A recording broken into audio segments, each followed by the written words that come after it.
Okay, so today we're going to be talking about the geometric recursive formula. So again, we're going to use the same, or we're going to need to find the same two things we needed to find with the explicit formula.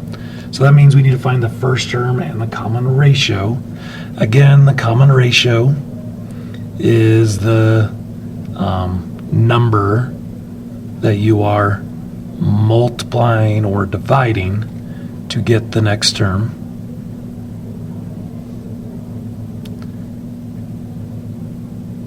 And the first term is the first term in sequence. First number in sequence. I know, that one's a hard one to find, right? Oh, lights just went out. Oh, there they go. Okay, great. I love having lights on a timer. Okay, so the formula, or the recursive formula, is pretty much identical to the recursive formula with arithmetic functions. So again, this is not a hard thing to do. You just need to find two things and plug it in.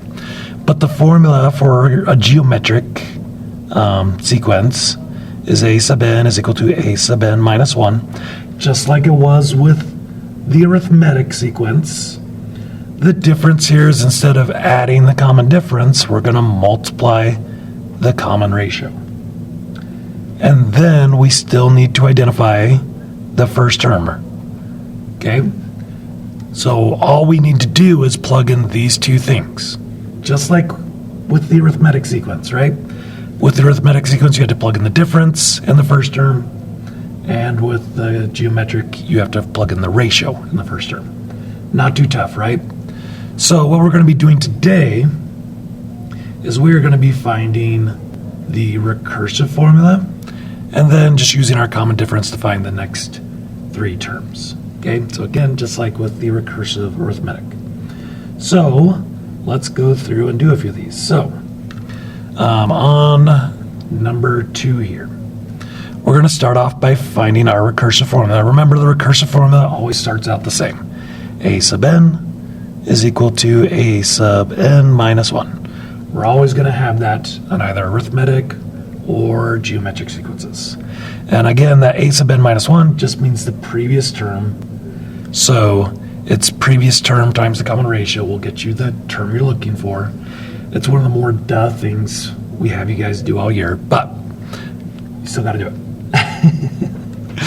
So we're looking at what is our common ratio. Again, to find our common ratio, it is very easy. You just take your second term divided by your first term. So if I do negative 56 divided by 7, that's your second term and your first term, you get negative 8. That means that it's multiplying by negative 8 each time, at least I think. Let's double check it and make sure that it is multiplying by negative 8 each time. So I get 448 is the next term, times negative 8, negative 3,540. Yep, so that works. So my common ratio is negative 8. Okay, then I'm not quite done with my recursive formula, right? I still need to identify the first term. A sub 1 means first term.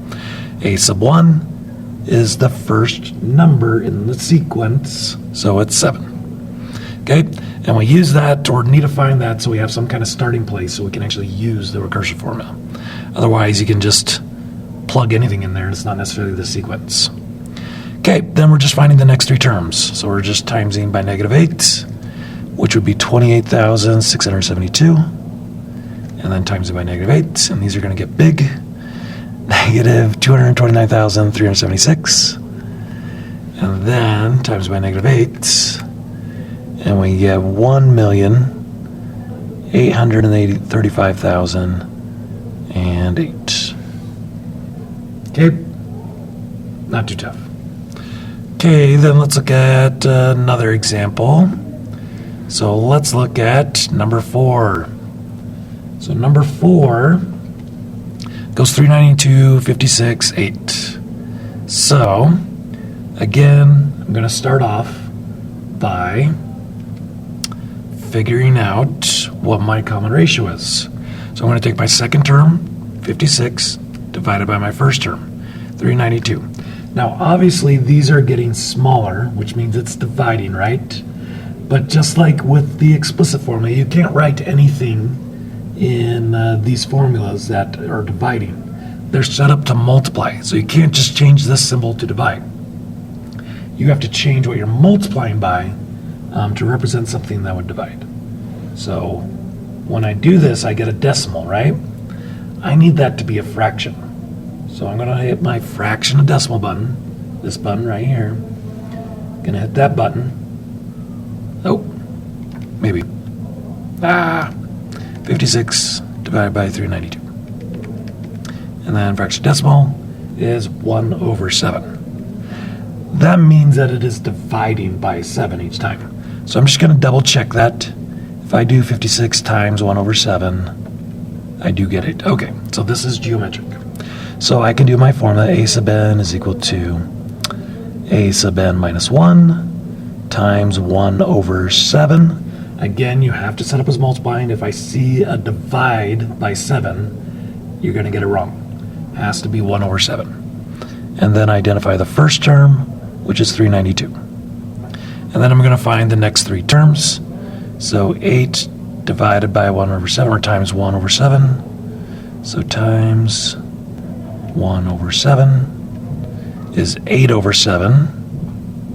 And then if I times that by 1/7 again, I'm going to get 8/49. And then times it by 1/7 again, and I get 8/343.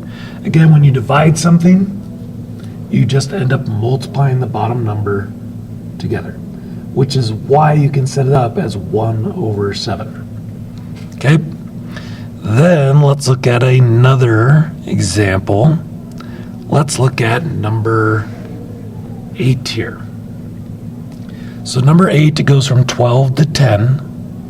Okay, and then 10 to -2. I can already see a problem, but we're going to check it anyway. So 10 divided by 12 is 8.333.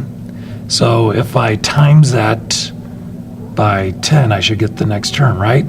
8.333, not -10, which means it is not multiplying or dividing by the same number each time, which means this is not geometric, and we're going to write it as NG.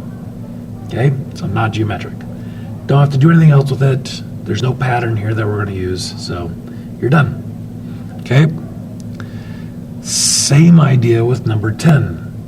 Number 10 goes from -2 to 2, which would be timesing by -1, but then 2 to 4 would be timesing that by 2, and this is just adding 2, honestly, so that is also not geometric.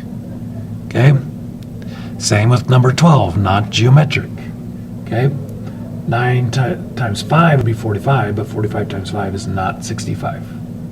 Okay, I'll do one more here. Let's look at number 14. So 50 to 150. Again, if I'm not sure what that is, I mean, that's a pretty easy one, and I'm sure most of you probably recognize it off the bat, but you can always do the second term, 150, divided by the first term, 50, and you get 3. So let's make sure 50 times 3 is 150. 150 times 3 is 450. So it's consistent, it's geometric.